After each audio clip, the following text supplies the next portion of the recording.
My pleasure all the way. Tony is a local artist, digital image sculptor. He multi-talented man, actually, and he's been here in Santa Cruz for quite a while now. About 15 years. 15 years. And Tony comes to us via the Midwest, Cincinnati and New York. Has a really, really interesting background. And today what we're going to talk about is a book that he co-wrote with his wife, Bonnie DeVarco, and it's called Way of Time. Well, so actually I didn't co-write it. My wife wrote it. Your wife? I did the images for it. Yes. So Bonnie's the writer, yes. And Tony's the photographer, montager. When you say they're montages? Sure, yeah. And it's a beautiful book, and it's called Way of Time, Spinning the Threads of Kairos and Chronos. Kairos, excuse me. Chronos, yes. Spinning the Threads of Kairos and Chronos.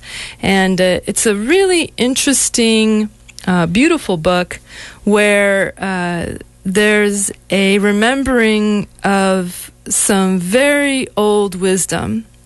Some might say classical Greek, talking about the muses and the gods and goddesses, yes. And a lot of ideas that come from then. Yes, and the lost time, and the people things that we've forgotten about time as well. Yes, and particularly, I believe Bonnie really wanted to remember and conjure up some of the women, yes, some of the feminine. Absolutely. Yes, we decided to one day in January. Actually, it was January 1st. We were talking to each other, and she was writing a piece for her blog, Scale Independent Thought, about Hypatia. And so she was telling me a little bit about Hypatia, and I got very inspired and went out to my studio and actually created a piece called, and she named it Unveiling Hypatia. And it was one of the pieces that I have in a show of mine that just closed in Cincinnati. I had 10 pieces, and 8 of them were from this book, Way of Time. And that exhibition was called Way of Time, Recent Digital Photomontage, and it was at the Marta Hewitt Gallery in the Pendleton Art Center in Cincinnati, Ohio. No. Yes. Yes. Correct. It was in Ohio. Yes. Golly. Yeah, so it's interesting because Marta gave me my first one-person show in 1991. And so it's talk about cycles. I hadn't really talked with her for many, many years.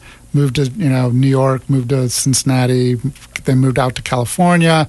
And my father, who lives in Cincinnati, said, well, you have all this new work. Why don't you go share it with Marta? So I had to go visit him. This was over the summer. And she saw my work and saw the book, and she loved it and said, there's this thing called Photo Focus that was a citywide project that's all the arts institutes and the museums and the galleries had shows on photography. So he goes, I want to show your work in my gallery. And so we pulled it together very quickly, and it opened the 21st of September and then just closed a few days ago. It's beautiful. I'd like to describe a little bit of your photo montages. Sure. They're vibrant, very colorful. You use real photographs. Mm-hmm. Do you want to tell us a little bit about it? Sure. Well, so what's interesting is I don't consider myself a photographer per se. I think you have a long history of pictorial photography and then straight photography. Straight photography, Edward Weston would say you take a photo, the composition is done in your mind, and you take that photo, and that's the photo. The pictorialists, they actually were trying to imitate painting, and there was this big debate between that in the history of photography. I'm looking at using digital pixels really as my material, and so I backed into photography. I use photography, but I'm really using it through the eyes of a sculptor. So I build my images, and I'm not really worried about the composition of every photo I take. The composition actually happens when I'm sitting in front of the computer. The composition happens as you're bringing these photographs together. Yes, creating layers, The other sort of interesting thing, I am a full-time business person, so I work for Silicon Graphics, and I've been doing that since 1999. And one of the things that I had to do is I traveled around the world, and I had to do presentations. So one of the tools I used all the time was PowerPoint. So PowerPoint is probably one of the most clunky, and the PowerPoint presentations one thinks is probably the worst thing you could ever see. People roll their eyes when they have to see a PowerPoint presentation. Well, in 2007, I sort of found something in PowerPoint that really opened up my eyes. There was a little tool that allows you just to click on a particular pixel, and that takes that pixel and makes it transparent. And all that color of that same pixel, so let's say it's a green, all the color pixels in that photograph would go transparent. Well, that allows you then to lift up that photograph and then slide something underneath it, and then you start to build up your layers, just like you're building up a watercolor or a painting. So I started really actually using PowerPoint as the way to construct my pieces. So that was in 2007, and I've been at it for now 5 years. I'm completely nonplussed. Are you saying that you build these incredible photographs in PowerPoint? In PowerPoint, correct. Good golly, I think I'm going to keel over, Tony. I can't believe it. Yeah, so I assumed it was in Photoshop or one of these real powerful but very difficult to use. Yes. Well, so my whole thing when I was a sculptor in the 1980s, I wanted to use basic materials. So I worked with rope, I worked with stone, and I worked with just found objects in a sense. So I wanted to. It's not about the technique. It's actually how do you use what's at hand. And so I wanted to try to find something that was kind of not tricky or anything like that, because Photoshop, you can really make things look amazing, but it has a Photoshop look. So in a sense, I create a look, because what I do is I build it in Photoshop or in PowerPoint, and then I save it as a TIFF, bring it into like Elements, which is a Photoshop thing, and I just do color balancing and cropping. That's really all I use for that. But yeah, that's what I use, and I know that hopefully we'll be showing some of the pictures in the video so that you'll be able to see this. That's right, folks. Tony is talking about, if you go to artistonart.com, you can see many of the guests, most of the guests. There is an accompanying video of us here in the radio station. And with Tony's video, I will be inserting pictures of his photo montages so that you can see what we're talking about. They're spectacular. You use a lot of celestial images from the universe. So that was galaxies. The other sort of interesting thing. So not only do you want to find pixels, which is with your camera, as you see shapes, colors that attract you, you take a photograph, it becomes part of your visual archive that you can then bring into a piece. But the other thing is there's an amazing amount of imagery that's out there that's royalty-free, that's from NASA. So I was, as I said, I was in Japan. I've been to Japan 10 times now, and I was very inspired by Japanese art. And one of the periods that I was specifically interested in was the Momoyama period, which was the 1640s, 1650s. And the striking thing about the Momoyama period was these beautiful screens that the main thing would be gold leaf. The gold leaf would be the ground, would be the sky, and then you'd have the imagery juxtaposed against that gold leaf. So one day I went in and I said to my wife, Bonnie, I said, I want to create digital gold leaf. And she's like, let's go online. So we started looking around, and, you look at fool's gold, or you look at other pictures of gold. But around that same time, NASA was posting some amazing images of Venus. And when you went to the NASA website and you looked at Venus, in these photographs, they were this incredible gold color, very, very high res. I was able to download those for royalty-free, and then I cut them up into irregular shapes, and then I did some post-processing to them to create digital gold leaf. So those digital gold leaf then became sort of the underpinning of a lot of my work in the 2008-2009 period. So it gives it that incredible glow to it that you see. Yeah. And you use many different images, that is figures, and I see right now a Buckminster Fuller geodesic circle, and you are very closely related with Buckminster Fuller. Well, not a family member, not but yes, a family way, but in a life way. Yes, right? yes. I was fortunate enough to be living in New York City, and I was working for a sculptor named Mark DeSuvero, and living down the street from where he had his studio. And then a block away from that studio was another famous sculptor named Osamu Noguchi. And Osamu Noguchi and Buckminster Fuller, I think they met in the 1920s, late 1920s, 1930s. They were lifelong friends. And this was 87, 88, that I got to meet both DeSuvero and Noguchi. And the interesting thing is, working at his studio then that became a museum was Fuller's granddaughter, Alexandra. And we became friends. And over the course of a couple of years, I met most of the family members. And then you went on to be the director of the Buckminster Fuller Institute. Correct. From 1991 to 1995. Yes, correct. And another beautiful thing that came from that, I met my wife, Tony DeVarco.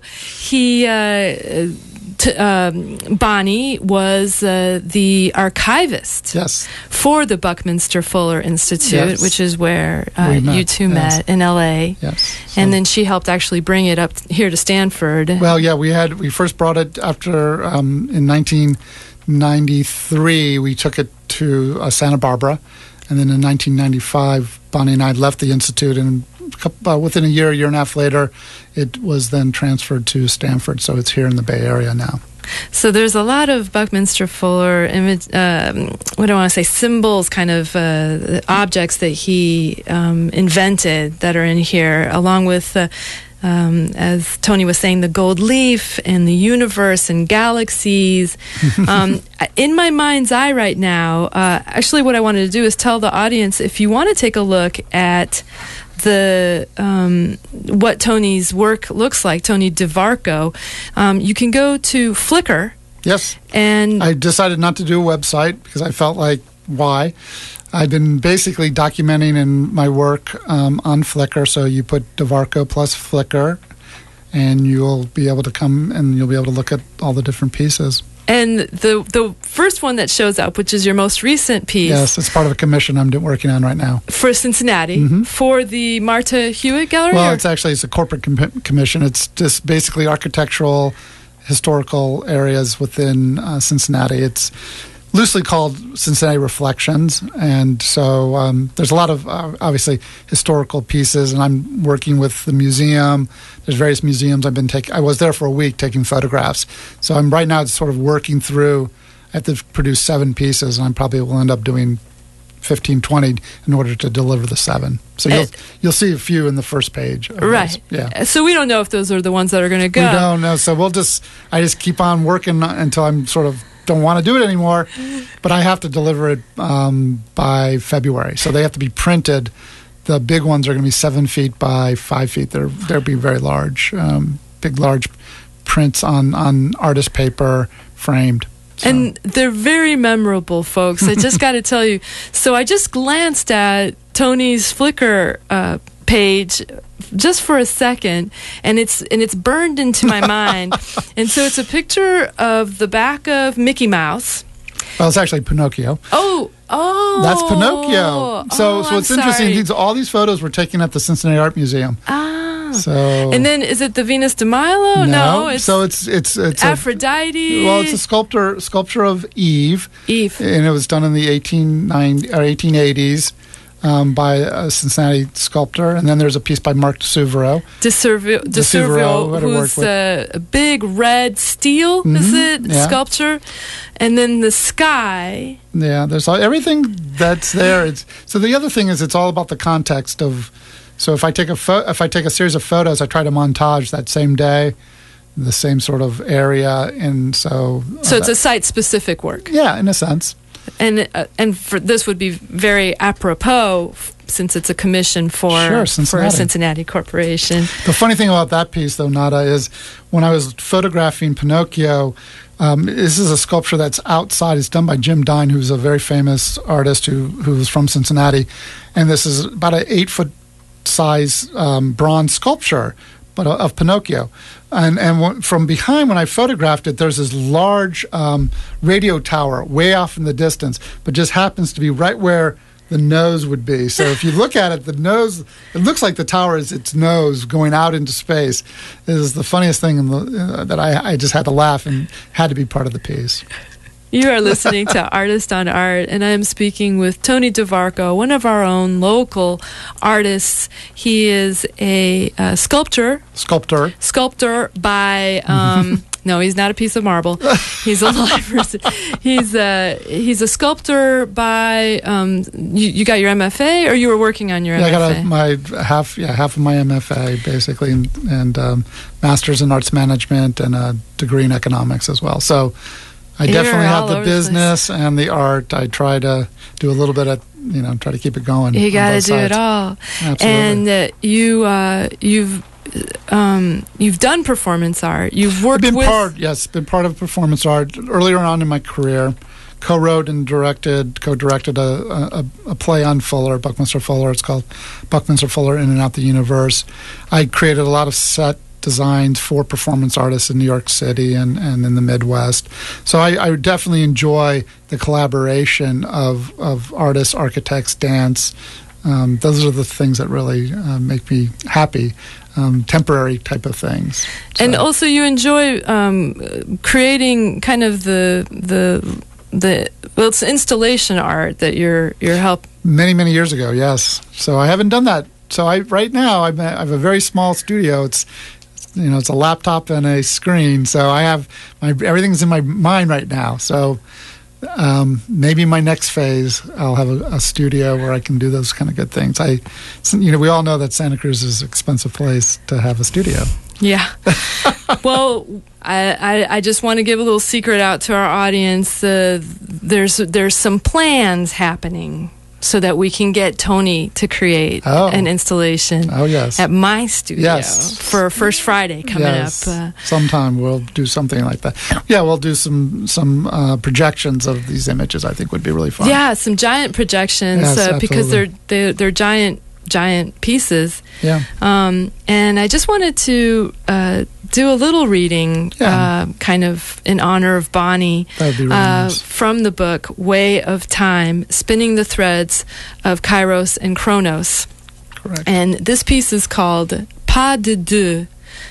And again, it was written by Tony's wife, Bonnie DeVarco, and it's accompanied by a beautiful painting that has a figure, and it has the universe and so what you're looking here, and we'll probably put it in the video, which would be good, is this dance between the stars, which are the seven sisters or the Pleiades, plus the vortex of an ocean down in Point Lobos. So that's actually water. So the water is the vortex, and then you have the stars behind. And the shape of it is actually almost like a man dancing, right? And in response to the woman who's there. And when my wife came in and she saw it when I was working on the piece, she immediately said, "This looks like a dance, pas de deux." So she came up with the name. And Bonnie is also a dancer. Absolutely, yes. So this is from their book, The Way of Time. Spinning partners, the sun, moon, and stars sweep across each other in an endless dance of procession. Everything is off balance just a bit, just enough to create a dance for two. Spherical bodies sweep back and forth, spinning cycles through unbounded space, carving gossamer trails in infinite time, offering centuries to the shape of our calendar year, precession continuous to wobble the sidereal and tropical years, offsetting the solar and lunar cycles just enough to require continuous intercalation of our ritual and civil calendars. As the dance of heavenly bodies continues, we find we simply cannot pin down time. And then there's a quote that accompanies almost all of the... Yeah, a lot of the so we what we wanted to do is, Bonnie had an idea about ancient to modern time, and sometimes the work I had already done made sense that she could write about, and other times she would say, let's do a piece that I can then talk about. So yeah, that's was one of the pieces that was done before she had to write about it, though. And the accompanying quote is by Buckminster Fuller. "Precision is the effect of any moving system upon any other moving system. The closer the proximity, the more powerful the effect. We do not pay much attention to precession, yes, because we think only of our own integral motions instead of those of universe, though we are processing universe every time we take a step." Yes. There's also another very beautiful quote, if you want to read it. There's a piece called Pause. It's at the end of the book. So it's a Walt Whitman quote. Right there, yeah. So I think, if we show the piece and then you read that Walt Whitman quote, that might be a nice thing to end the interview on. Sure. Well, I don't know if we're going to end. We got a couple more minutes. Oh, great. Well, there you go. I didn't know. So this is how the book ends: "The way of time, spinning the threads of Kairos and Chronos." Pause. "I have said that the soul is not more than the body, and I have said that the body is not more than the soul. There is no trade or employment, but the young man following it may become a hero, and there is no object so soft but it makes a hub for the wheeled universe. And I say to any man or woman, let your soul stand cool and composed before a million universes." Walt Whitman, Song of Myself. It's a gorgeous book, and I hope we'll get to have Bonnie come on and talk more about this book. Good. And there's a second book. We're working on the second book. It's called The Light of Perception, and I've done probably about 10 or 15 pieces, and she's working on it, and we hope to be able to have it published in the springtime, and then there'll be a third book after that. Where the name we're still sort of playing around with, but we see this as a trilogy. A trilogy. Yes. And again, you're listening to Tony DeVarco talk about his work, The Way of Time, both the book, The Way of Time, Spinning the Threads of Kairos and Chronos, and also the recent exhibition that was just finished in Cincinnati called Way of Time, Recent Digital Photomontage by Tony DeVarco, who is a Cincinnati native. And how many pieces were in that? There were 10 pieces in that show, yes. And so that must have been really exciting for you. It was very exciting. So it's interesting when you work with digital art, some of the challenge was first, you're taking photos, you are mixing them up, creating these montages. On the computer screen, you think, well, this looks really great. The big challenge is, how does it look? How do you get it out of the computer? That's always the biggest challenge. And there's some wonderful technology. Epson and Canon and HP have these very high-end printers now that can print 60 inches wide or 44 inches wide. And there's these various art houses that are creating paper for that. So I work with a group called Breathing Color, and they create artist paper that's basically archival. It's acid-free. The inks are archival, so they should last for hundreds of years. And so, in a sense, you're creating something that can be either a one-of-a-kind piece if you want, or you can make it a multiple, an edition of 5 or 10 or something like that. So I've been able to get those pictures out, and to see them, when you see them large, it's actually quite astonishing, because you see a lot of the details that you don't catch in the different sizes that are on the computer. The other thing is, when you build these pieces, you have to imagine them large, because you might be working on a 5 by 7 inch platform, but when they're actually printed, they're maybe 5 feet by 7 feet. Right. So you have to think about, does it look good at the thumb nail size, or the sort of meso size, or the large size? They have to work on all levels. If you don't do that, then it's probably not right. Well, I hope to be able to announce to my dear audience in a couple months that we'll be able to see Tony's pieces, maybe not on paper, but just as well projected. Well, projected. I think that's the thing. I hope and look forward to maybe meeting some choreographers that are out there that are maybe looking for imagery to project behind their dancers and stuff like that. I look forward to any of that type of thing. That's the type of thing would really be a great thing for my artwork. And again, if you want to see more of Tony's work, please go to Tony DeVarco plus Flickr. In Google. Google it, and that's easy. And then you'll also be able to go to Artist on Art, and you'll be able to see both the video of Tony talking tonight, as well as interspliced with images from his beautiful book. Thank you so much, Tony, for coming in tonight. Hey, everybody, stay tuned. We've got 2 more wonderful artists coming in tonight, Ran Wilson and Patty Maxson. Thanks again, Tony. Thank you.